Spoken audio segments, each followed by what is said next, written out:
Good to be with you all today here at 15 Minutes and Big Idea. We are continuing through 1 Corinthians. It's been fun, and I'm really continuing to enjoy it. Hope you're all blessed by it. If this podcast blessed you, consider sharing it, liking, subscribing. Follow the Mended Collective on YouTube and on Facebook to get those videos. Follow the podcast on Facebook and Instagram, also Mended Collective on Instagram. Wherever you find it, like and subscribe. Comment at your favorite parts. All those things really do help us and help the algorithm get us a good spot and to push this content that's hopefully for the glory of God to people around and blesses them. So thank you so much for your support so far and for your continued support. Today we're looking at 1 Corinthians chapter 10, verses 31 to 33. 1 Corinthians chapter 10, verse 31 to 33. Therefore, whether you eat or drink or whatever you do all things for the glory of God. Do not offend Jews or Greeks or the church of God, just as I also please everyone in all things, not seeking my own benefit, but the benefit of many, so that they might be saved. Today we are finally through chapter 10. And normally when I get to the end of a chapter, it's a bit of a relief. You're like, yeah, there's a milestone. But in fact, this is our final episode in chapters 8 through 10. And as I've said multiple times, this is a section that's been about food offered to idols, especially the practice of eating such foods within the complex of the idol's temple. And this section really runs the gambit of topics, from the proper place of knowledge to empathy to sacrifice to apostolic authority to the support of gospel teachers to being all things to all people to discipline to the place of Israel, the story of Israel, to communion, to idolatry, and consideration for others. And so there's just so much in this. And I was like, this is kind of long and there's a lot going on here. By my count, this 3-chapter section will take more episodes than the whole book of Titus as a whole took me, which is just 3 chapters, but that kind of gives you just like the weight and the significance and just the sheer amount of material in this text. And so, I would say this has been an incredibly rewarding time, and I would just encourage any of you who are doing this to sit down and to spend an extended period of time here. This obviously will take some time to get through all these verses. I guess probably there's about 75 or so verses here. It'll take you some time, but it just keeps giving. And I'll just say personally, if you'll indulge me, this is one of the most fun sections I've ever done in the whole 5 years I've been doing this. Just sitting down and writing, I've really enjoyed it, and I think there's a lot of good principles here with low-hanging fruit. And it's just kind of, sometimes you just get on a roll and things work, and at least from my perspective, that's been my experience. So to quickly recap, Paul has said that eating in an idol's temple is wrong because it causes others to fall. And Christians should have a relentless passion for others knowing the gospel, even at personal expense. Further, Christians should not partake of this food because it partners us with the demonic forces behind the idolatrous institution. To be clear, the food isn't spiritually tainted, but it's not the food that's the problem, it's the location. As such, Christians are free to eat such food because it belongs to God. It doesn't belong to the idols. However, Christians still have the obligation to respect the consciences of people whose minds are not in line with the understanding of God and the wisdom of God about the one true God and idols and how all that squares. So we need to respect people's consciences and understanding in that. However, Christians still have an obligation to do that, and that'll continue on in today. Okay, that's going to kind of continue on today. What's going to be a nice payoff and a nice summary in our big idea, which is glorify God in all. Glorify God in all. Our supporting ideas are going to be, number 1, everything demands attention. Number 2, be culturally pliable. And number 3, seek the good of others. So everything demands attention, be culturally pliable, and seek the good of others. Everything, pliable, and others. Paul gives this general maxim in verse number 31. Whether you eat or drink or whatever you do all to the glory of God. And I will say, if there was ever a verse that belonged on Instagram with a vaguely inspiring stock photo or, in a cross stitch or on a pillow or something, like, this is it. I mean, this is awesome. And to be clear, I don't hate it, This is really a good summary of what it means to be a Christian. There's some verses about, like, love the Lord your God with all your heart, soul, mind, and strength, and love your neighbors yourself. So that's kind of going to be a formulation of what's going on in this text. And this is a really good summary. If you've been with us a minute, you know that therefore is one of my favorite words in the Bible. And I'll say this is a whopper of a therefore, because essentially it's serving as a summary of the whole last 3 chapters that we've talked about in a sense. So like what we've been doing for the last like 3 or 4 months, like that's the therefore. All of that, here's what you should do. And this is a case where if you see, a single verse that says, living for the glory of God, is cool, then you're like, okay, that's great.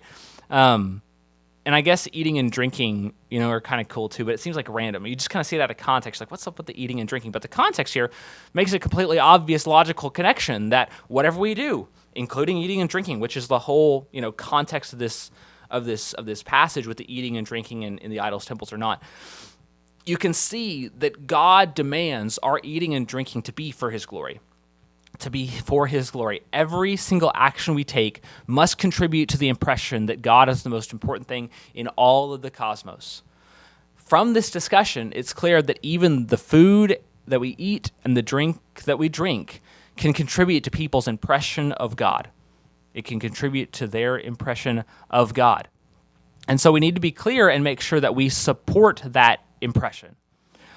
When it comes to our personal actions, we can leave no stone unturned in ensuring that everything we do magnifies and glorifies God. Not maximizing God's glory in all things is not acceptable. To be a Christian means that every action points and shines a flashlight on the greatness of who God is in Christ Jesus. And to be clear, there are many decisions, even in eating and drinking, where it's immaterial. Recall, Paul says, the condition for our dining with an unbeliever, if you look in the last text, it's if you want to go. Hey, if you want to go, go. If you don't want to go, then don't go. However, we need to have a relentless pursuit of God's glory such that we're always asking the question. Okay, we need to be asking that question. There's times it's immaterial, whatever you eat or drink. You go to a soda fountain or whatever, you got the soda pop, and you're like, you get a Dr. Pepper or a Coke. That decision needs to be the glory of God, but it's likely that will not be material. But we still got to run every action through that filter because he deserves all that glory. As much as we can maximize it, we need to give it to him. All right, for our next point, Paul gives us a parallel principle in our conduct. Don't give offense to people. Now, when you think about the word offense, my first instinct is to think about people getting their feelings hurt. You say or you do something that a person doesn't like, and they're offended by that thing. That is, they disapprove of it so much, they want some relational distance from you. They want to hold it against you. They think ill of you because of that.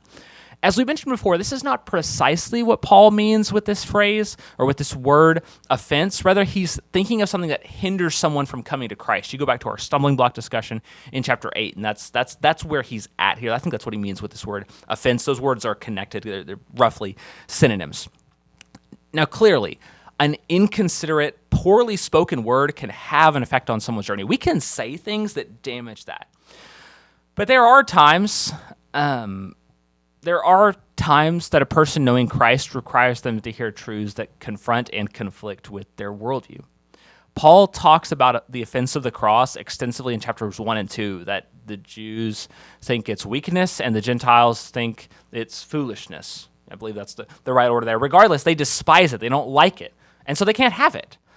Paul's willing to offend those people in that way because sometimes looking the gospel in the face means people being turned off by it. However, when it comes to our personal action, our demeanor, our words, the way we present ourselves, our dress, all of that stuff, we must make a good faith effort to keep those things from being offensive. Where we have latitude, where we do have the choice, we need to make sure that we're not doing that.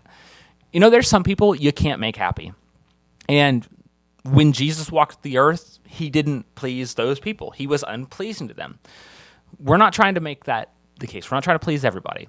We're trying to make sure that we don't put a legitimate offense in front of people who would otherwise be willing to consider the gospel. Specifically, he targets 3 groups: Jews, Gentiles, and the Church of God. And notice these groups are culturally different. For example, on the issue of food, the Jews and Gentiles are very different. If you have a Jew in your home, don't serve them something non-kosher.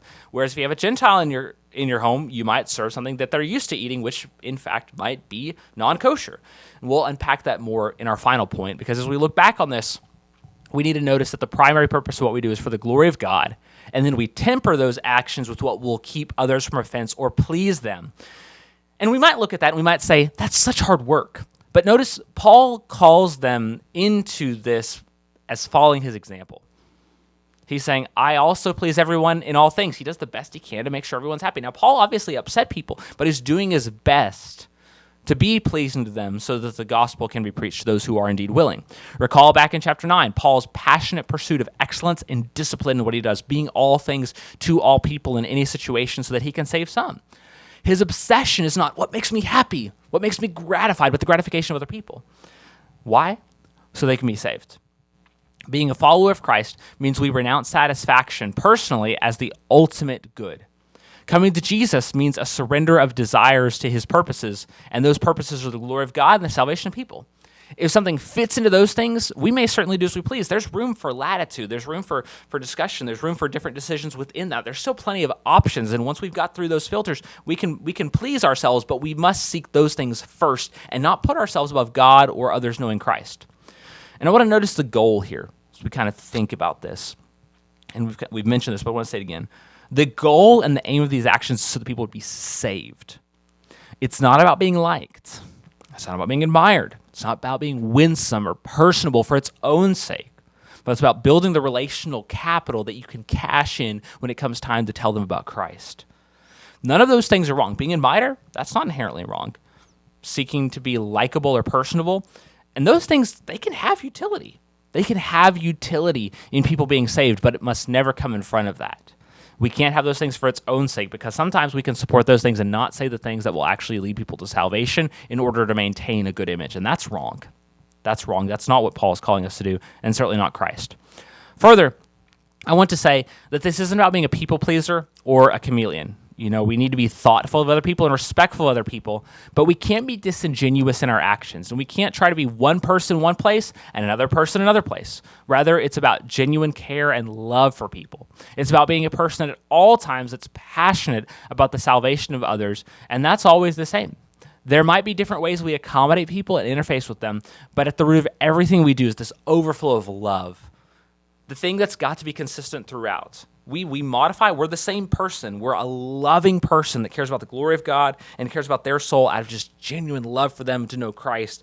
And then the individual actions and the way that manifests, that may change, but what never changes is the care we have for people. So as we wrap this up, really this gives us a bite-sized ethic for what a person ought to be, what kind of person we need to be. Everything we do, even the most minute details, has to have the glory of God as the target. We got to be looking upward.